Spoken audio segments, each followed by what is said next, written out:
Hi అండి అందరికీ. ఏం చేస్తున్నారు? పనులన్నీ అయిపోయినాయా లేదా? నేనైతే చికెన్ ఫ్రై పీస్ బిర్యానీ చేశాను. 30-40 మినిట్స్‌లో మనం ఈ చికెన్ ఫ్రై పీస్ బిర్యానీ అనేది కంప్లీట్ చేసేయొచ్చండి. ఒక చిన్న సీక్రెట్ పేస్ట్ ఉందనమాట అంతే. ఏం కాదు ఇంట్లో చేసుకునేదే. రెసిపీ అనేది మీకు నేను సండే మార్నింగ్ పోస్ట్ చేస్తాను. ఈ పని అయిపోయిన తర్వాత ఆకుకూరలు శుభ్రం చేశాననమాట. అయితే ఒకటి చెప్పండి, ఆకుకూరలు మీరు పప్పులో వేసి వండుతారా? విడిగా వండుతారా? నేను ఇదివరకు పప్పులో వేసేదాన్ని. ఇప్పుడైతే విడివిడిగా కూడా వండుతున్నాను. చాలా బాగున్నాయి రెసిపీ అనేది. తుక్కు కట్ చేసి ఉంచిందేంటి పక్కన, కొంపతీసి అది కూడా వండేస్తదా ఏంటి అనుకుంటున్నారేమో. లేదు లేదండి, అదేం వండను. నేను యాక్చువల్‌గా ఆకుకూరలు తీసుకున్నప్పుడల్లా ఏం చేస్తానంటే, ఆకుకూరలు తీసుకున్నప్పుడు తుక్కొస్తది కదండీ! అదంతా కూడా చిన్న చిన్న ముక్కల కింద కట్ చేసేస్తాను ఇలా. కట్ చేసేసి పైకి తీసుకెళ్ళి మొక్కలకి ఎరువు కింద వేస్తాననమాట అండి.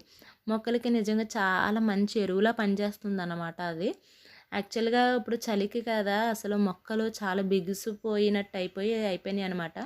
పైకి ఈ ఆకుకూరల యొక్క తుక్కుని తీసుకెళ్ళి మట్టి అంతా పైకి కిందకి తొలుస్తూ సర్దేస్తాననమాట. ఎప్పుడు ఆకుకూరలు తీసుకున్నా వాటిని శుభ్రం చేయడము, పైకి వెళ్ళి ఈ మొక్కలకు వేయడం ఇదొక పెద్ద పనయిపోతుంది నాకు కంపల్సరీగానే.